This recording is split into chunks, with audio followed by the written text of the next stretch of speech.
Hey everyone, I'm Hiro. Welcome back to the CISA exam prep series. Today, we are covering Section 9, IT Vendor Management. Let's start with a scenario.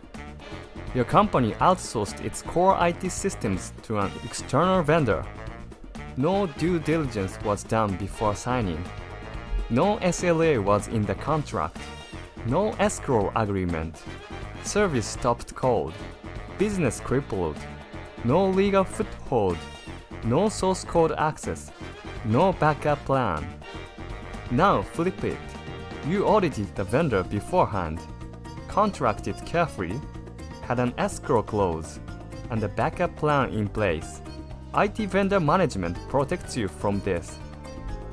IT vendor management means selecting, contracting with, and managing vendors strategically across the full life cycle. Select, contract, and manage. Let's walk through how each phase works. Why IT vendor management matters? Why does IT vendor management matter? There are 4 core benefits. The first is cost reduction. Vendors operate at scale, serving many clients simultaneously. Leveraging that scale typically costs less than building the same capability in-house. The second is quality improvement. You get access to specialist expertise through a vendor without having to build it yourself internally. The third is risk reduction. Outsourcing does introduce risks. Vendor dependency, service outages, cost overruns. Proper management controls those risks. Without management, outsourcing can actually increase organizational risk. And the fourth is focus on core business. By handing off non-core functions to vendors, your team can concentrate on the areas where you have a genuine competitive advantage. These 4 benefits only materialize when vendor management is actually in place. 4 steps of vendor selection. When you need to select a vendor, follow these 4 steps. Step 1 is requirements definition. Before looking at any vendor, clearly define what you need. Service scope, required skills, quality standards, and security requirements. Skipping this leads to misaligned expectations later. Step 2 is comparative evaluation. Identify multiple candidate vendors and evaluate them side by side on service scope, track record, responsiveness, and price. Step 3 is cost comparison. Compare the cost and risk of outsourcing versus keeping the work in-house. This needs to be a quantitative analysis, not just a price check. Step 4 is due diligence. This is the most critical step for the CISA exam. You verify financial health, ability to fulfill the contract, security measures, and business continuity capability. Selecting on price alone without completing due diligence is a control failure. 7 key clauses in the contract. Once a vendor is selected, the contract needs to include the right terms. 7 key clauses to know. The 2 most exam frequent ones are these. The first is the SLA, or Service Level Agreement. The contract must specify numerical targets, availability percentage, response time, incident handling time frame, and critically, it must also define penalties for non-compliance. Targets without penalties give the vendor no incentive to meet them. The second is the escrow agreement. Source code is deposited with a neutral third party. If the vendor goes bankrupt, you retrieve that code and keep your systems running.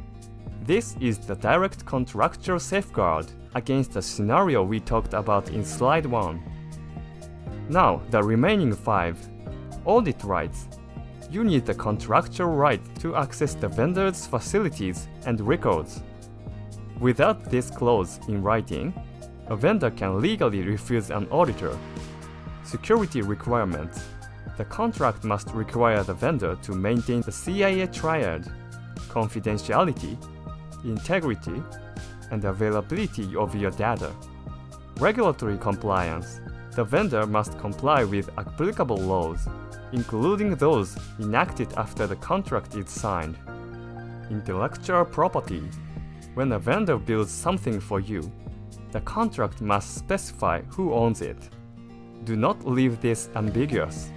And subcontractor management. If the vendor plans to use subcontractors, you need approval rights over any changes. Your data cannot flow to unknown third parties without your consent. Post-contract management and vendor audit. Signing the contract is not the end. What comes after is equally important. 3 ongoing management activities. The first is performance monitoring.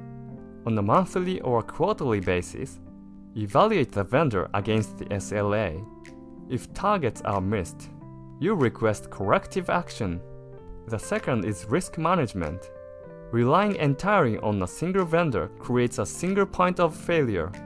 Use multiple vendors where possible and maintain backup arrangements. The third is relationship strengthening. Regular meetings and structured feedback sharing encourage the vendor to proactively raise issues and propose improvements. Beyond routine monitoring, you also conduct periodic vendor audits. 4 checkpoints. The first is internal controls. Are the vendor's internal processes preventing errors, gaps, and fraud? Effective controls mean problems are caught before they reach you. Second is SLA achievement. Is the vendor actually delivering on its contractual commitment? The audit verifies whether the numbers reported match reality. Third is security framework. Are the vendor's data protection, monitoring, and management systems functioning as required? And fourth is financial health. Is the vendor financially stable? A vendor heading toward bankruptcy is a significant risk, and this needs to be caught early. Audit findings feed directly into contract renewal negotiations. Let's wrap up.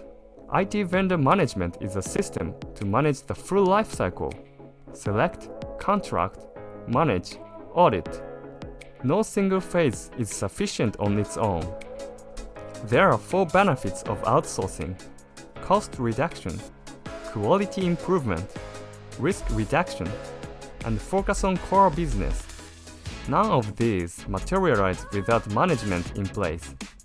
Vendor selection follows 4 steps: requirements definition, comparative evaluation, cost comparison, and due diligence. Price alone is never a valid selection criterion. The 2 most tested contract clauses, the SLA, which sets numerical targets and penalties, and the Escrow Agreement, which protects source code access if the vendor goes bankrupt. Post-contract, monitor SLAs, manage risks, strengthen relationships. Vendor audits verify internal controls, SLA achievement, security framework, and financial health. That's it for section 9. Thanks for watching, and I'll see you in the next one.